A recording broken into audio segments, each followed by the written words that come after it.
네, 한때 농촌 지역에서는 아기 울음소리 들린 지 오래라는 얘기를 쉽게 들을 수 있습니다.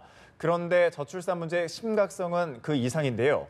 지난 10년 동안 80조 원이 넘는 돈을 썼지만 오히려 상황은 점점 나빠지고 있습니다. 네, 한국 사회 저출산의 현주소를 짚어보고 그 대안을 알아보는 연속기획, 그 첫 번째 순서로 인구 절벽 현실을 정인용 기자가 알아봤습니다.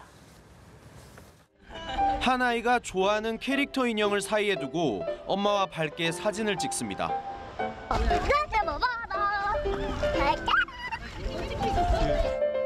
신나게 들판을 뛰노는 어린이부터 이제 막 걸음마를 떼고 넘어질 듯 말 듯 걷는 아기도 눈에 띕니다.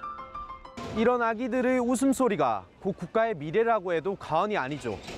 하지만 세계에서 출산율이 가장 낮은 우리나라는 어느덧 전문가들이 경고했던 인구 절벽을 현실로 맞닥뜨리고 있습니다. 지난해 출생아 수는 35만 7,700명. 통계 작성 이후 가장 낮았습니다. 줄어든 폭은 2002년 이후 4만 8천 명으로 가장 컸고 2002년부터 겨우 지켜오던 40만 명 선도 처음으로 무너졌습니다. 우려되는 건 이런 추세가 더 악화할 것이라는 겁니다. 여성이 평생 낳을 것으로 예상되는 자녀 수, 즉 합계 출산율은 1.05명으로 역대 최저를 기록했습니다. 현재 인구 수준을 유지하기 위한 인구 대체율 2.1명은 꿈도 못 꾸는 데다 초저출산의 기준이 되는 1.3명보다도 낮은 겁니다.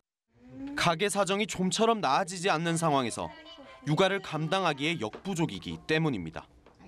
아무래도 여자니까 직장에서 경력 단절 부분이 있을 것 같아서 아기를 낳자마자 이제 봐줄 사람이 필요할 것 같은데 만약에 제가 일을 계속 하게 되면 그런 부분이 아주 문제가 클 것 같아서 걱정되는 부분이 많아요. 보육시설 같은 게 되게 걱정이 되고. 반면 지난해 사망자 수는 역대 최대를 기록하면서 인구 증가는 고작 7만여 명에 그쳤습니다. 이대로라면 앞으로 10년 안에 인구수가 줄어드는 것은 물론이고 궁극적으로 민족 소멸로 이어질 수 있다는 우울한 연구마저 나오고 있습니다.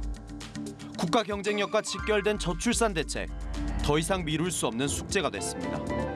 연합뉴스 TV 정인용입니다.